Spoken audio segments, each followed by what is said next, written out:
Mulishani, my name is Mudindambebana and welcome to the Chosen Generation.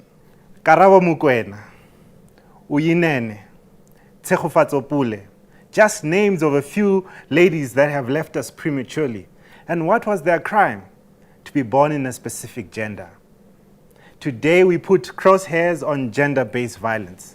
Is there a solution to this scourge of society? I don't know the answer to this question, and so I've invited with me distinguished guests who are going to help us deal with this issue. The first guest here with us today is Khatla Matsatsi. We also have with us Ntsiki Kulubela. We are also joined by Koketso Mantati. And last but not least, we are joined by Damaris Mutlapa Maswi. I hope I got that right. To our viewers at home, you can share your comments with us. The hashtag is TCG on SID. Let us know what you think and join the conversation. It's now time for us to get right into the topic.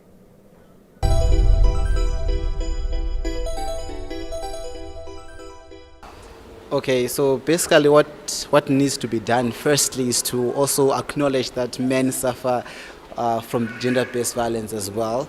At the same time, we also need to bring strict measures when it comes to gender-based violence, because you realize that there are a lot of women there that are being violated, but then they really can't speak out. And we really need to empower women and also men to speak out when it comes to gender-based violence. Secondly, gender-based violence, as I have seen, it's really prevalent amongst women. But then this idea of what will I do if I leave this man, if I report this man to the police, because I have children, and they'll say my mother is the reason why my father is in jail and stuff like that. So basically we really need to empower women. And in this country, as I have seen, it's really high, but then there are less cases that are reported. Women and men and even kids are suffering in silence just because we really can't go out there and find help when it comes to issues of gender-based violence. First things first, I think young people will really understand this. Do not ignore red flags in a relationship. Let's start from there. You feel like a guy is violent, they're abusing you emotionally. Before it even gets to being physical, the verbal and the emotional, just leave him. Because the next thing, it moves from being verbal to being physical, and all those things. So I feel like let's start by not ignoring red flags. Let's start from there. So maybe we can talk.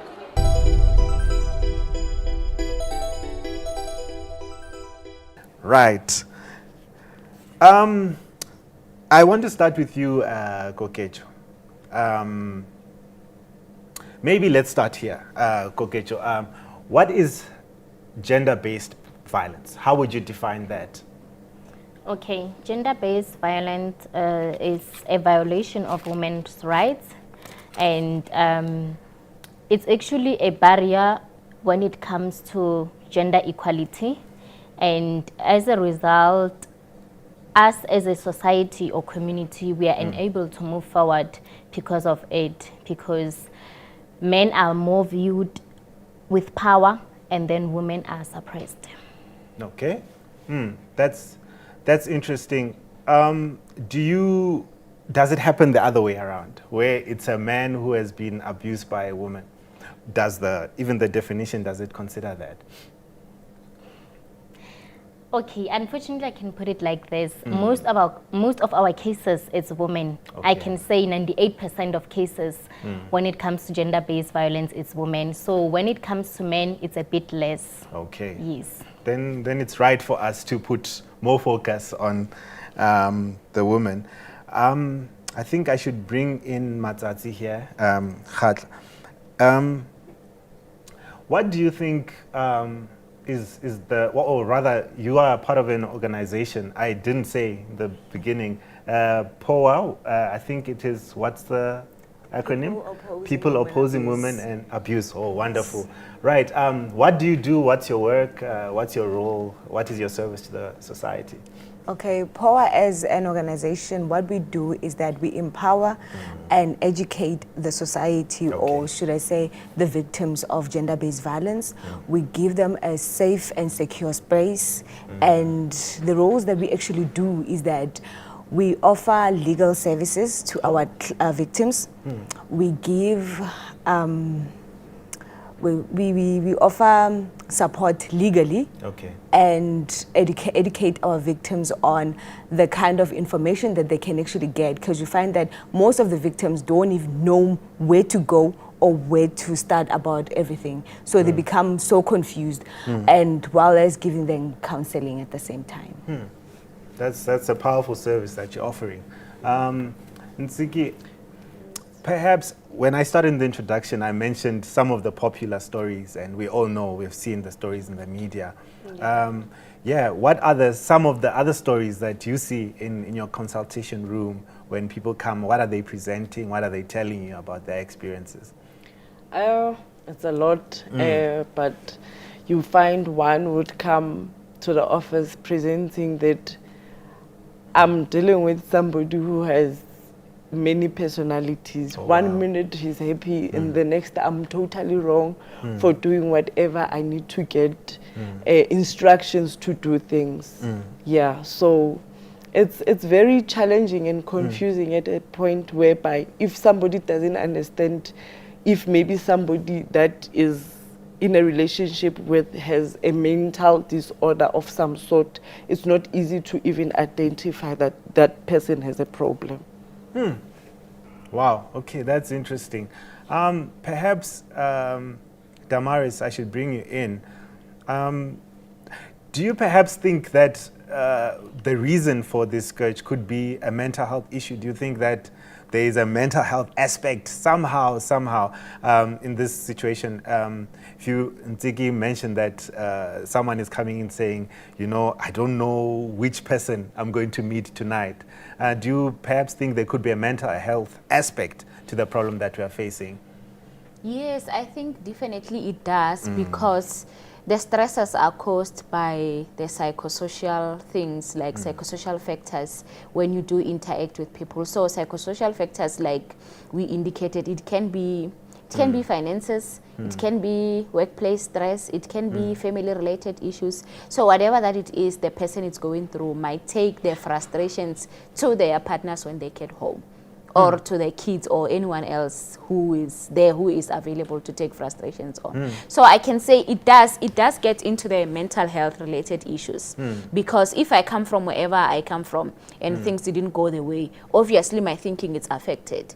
Obviously my brain is affected, my way of doing things is going to be affected. So there is a high possibility of me doing things that is going to harm another party.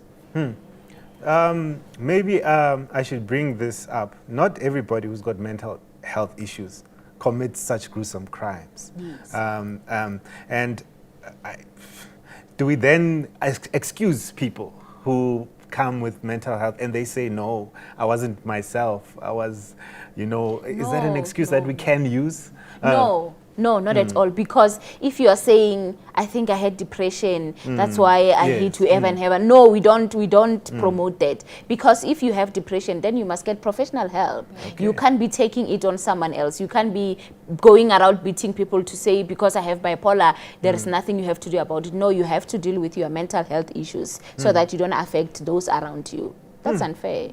Wow, okay, that's interesting. It seems like there's help for you out there if you may be going through an abusive situation. You can share your views with us. The hashtag is TCG on SID. Let us know what your stories are. Let us know if you need any help. We love to hear from you, our viewers. We are now going to the break, but we'll be right back. Stay tuned.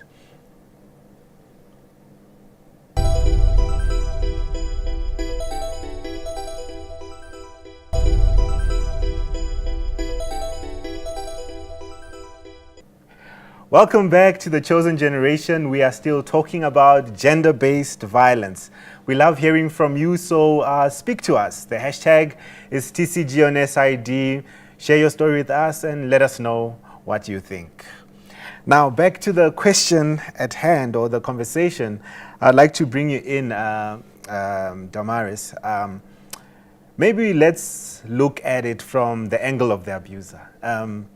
When the abuser perpetrates some of these crimes, what is in the mind of the abuser? What is the person thinking that leads them to do such things? That's the first part of the question.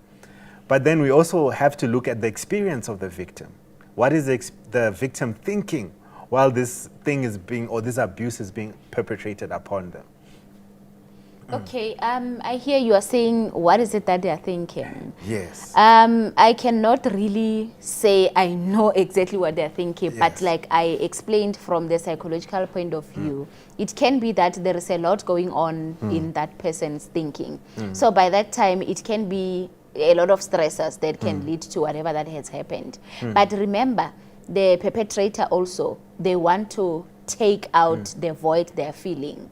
So it's the same as with the victim, like you asked the question. Yeah. So the victim, when they see the perpetrator, they see someone obviously who is violent, someone who is unfair, someone who just want to do things on them, sorry, without their consent or anything like that. So I'll go back to the perpetrator. Obviously, also, they want to take out the frustrations and everything like that. But unfortunately, that is not a very good way of doing it. So it's unfair to the victim. So what do we do with the victim? So the victim, obviously, by then, they're thinking of the possible escapes or possible safe ways of finding themselves a safer place or where they can hide or something or whatever. But at that time, it is difficult. You know how the brain works. Like, it can be quick, it can be slower, depending on the situation. Like, even when you are driving, like, you can sometimes say, I observed, then the next thing someone hits you. So it's like that also when with that kind of situations, to say you need to think faster, you need to act urgently, but to where? Do you have options? Or do you just have to let the perpetrator victimize you? So That's interesting. That now, Damaris, you have spoken about the mental condition or the things that are happening or the possible things that could be happening in the mind of the victim and also the abuser. And I guess this is where I bring you in, Matsat. Now knowing how the scenario plays out in when the abuse is taking place, what do you think, therefore, is our contribution as a community, or what could we do as a community to prevent the abuse from taking place? What is our contribution as a community? You know, I always say that in terms of contributing, Yeah. it starts when we're still young. Okay. The way that we are raised as kids determines the kind of person that we actually are. Because I believe that socialism takes place here. We have been taught as young as we are that a girl should stay at home, clean, cook, and do whatever. But then a boy child is expected to come back from school, do their homework, go out and enjoy themselves. We are already teaching them that the boy has more power over the girl.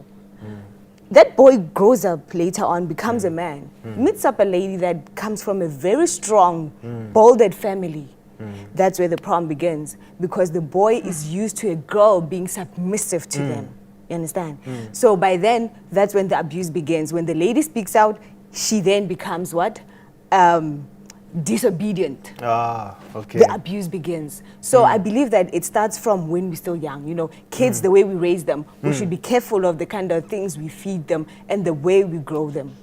That's just... That's interesting. I think what you're saying is a mouthful. From the way that we are bringing up and raising children, that's our biggest contribution to the problems that we're facing in society. Is it possible then, after such a trauma that you've experienced, is it possible then to move ahead? Would you even advise that someone moves ahead and have other relationships after surviving an abuse of such a nature?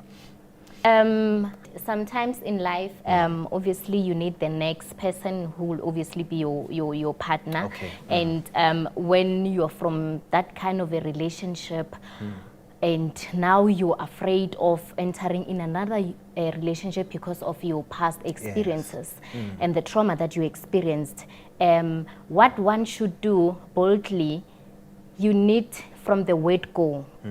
When you're starting a new relationship and you be like, you know what, This is me. I don't tolerate 1, 2, 3, and 4. I have been there. I can't go there again. Okay. You understand? And when that happens, you're sending the message to your partner, right? That this is the kind of relationship that I want to be. I don't tolerate 1, 2, 3, 4. I believe that when you be in a relationship when it's a new relationship, obviously you would want to know the intentions of your partner, and obviously he would want to know your intentions. What do you want to what do you want to gain from this relationship? So if you from the word go you tell your partner that, you know what, I don't tolerate 1, 2, 3, 4. I have been there, I've been abused. Just know that if you're gonna try that with me, I won't stay, I am leaving. So it's very much important to tell.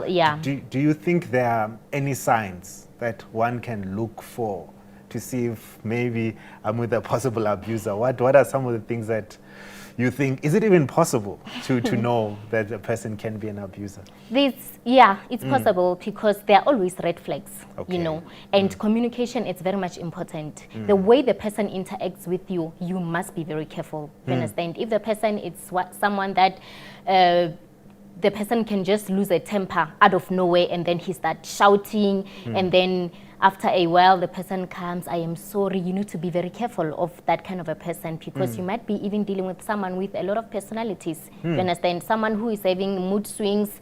I understand, yes, we go out, we go and work, we have things that affect us at the workplace, and then you come back home to your partner. You need to draw the line. You need to know the boundaries. If you come from work and then you take whatever stress from work, then you implement in our relationship, obviously that is going to be a problem, because I'm being affected now. I'm paying for whatever things that people have done to you at work. So they are always red flags. Oh, that's interesting. Well, I think I need a break. I need a break. So to our viewers at home, continue to talk to us on the hashtag TCG on SID. Let us know what you think. We'll be right back. Stay tuned.